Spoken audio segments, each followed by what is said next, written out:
সিংহের পেটে সিংহ হয়, তাই না? রাজাকারের পেটে কি হয়? আমি কিন্তু কথা বলে নাই, আপনারা বলছেন। তারা কোনোদিন শহীদ হতে পারে না, শহীদের মর্যাদা দিতে পারে। যিনি দেশকে লিড করবেন তিনি দেশ নায়ক। আজ থেকে তার নাম হবে দেশ নায়ক তারেক রহমান। আর যারা দেশের বিরুদ্ধে অস্ত্র ধারণ করে তারা হলো বিশ্বাসঘাতক।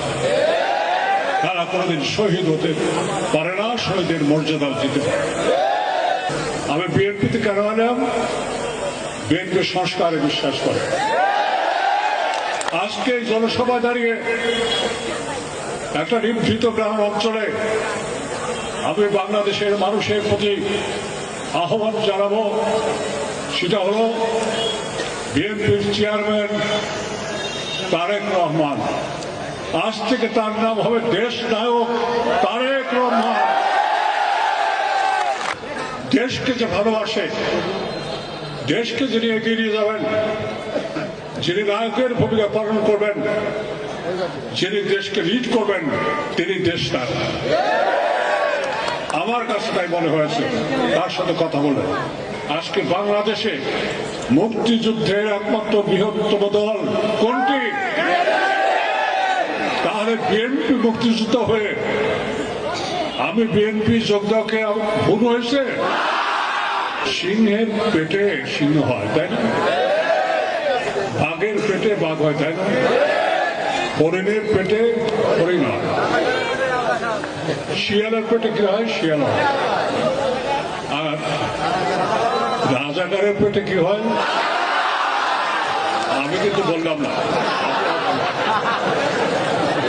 আমি কিন্তু কথা বলে নাই, আপনারা বলছেন। আসলে রাজাকার শব্দ অর্থ সাহায্যকারী। হ্যাঁ, তারা সাহায্যকারী ছিলেন। সেটা কি পাকিস্তানি বাহিনীর পক্ষে সাহায্যকারী ছিলেন, বাংলাদেশের 7.5 কোটি মানুষের জন্য নয়, কিংবা 30 লক্ষ লোক শহীদ হয়েছে তাদের পক্ষে নয়। আমি কাউকে দোষারোপ করতে চাই না, অতীত নিয়ে ঘাটাঘাটি করতে চাই না। যারা এখন পর্যন্ত 71-এ 30 লক্ষ লোক শহীদ হয়েছে তাদের জন্য প্রকাশ্যে ক্ষমা চায়নি, তারা কি এখনো বাংলাদেশকে তাহলে ভালোবাসে?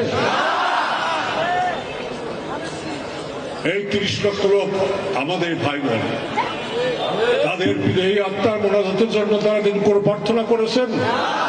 করে নাই।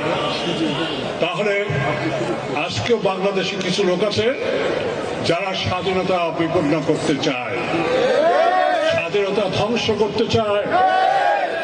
আর তারেক রহমান সাহেব দাঁড়িয়েছেন শামসুর রহমানকে সাথে নিয়ে স্বাধীনতাকে রক্ষা করার জন্য। সেই জন্য আপনারা ধানের শীষে ভোট দিবেন। আপনার প্রত্যেকটি ভোট মূল্যবান।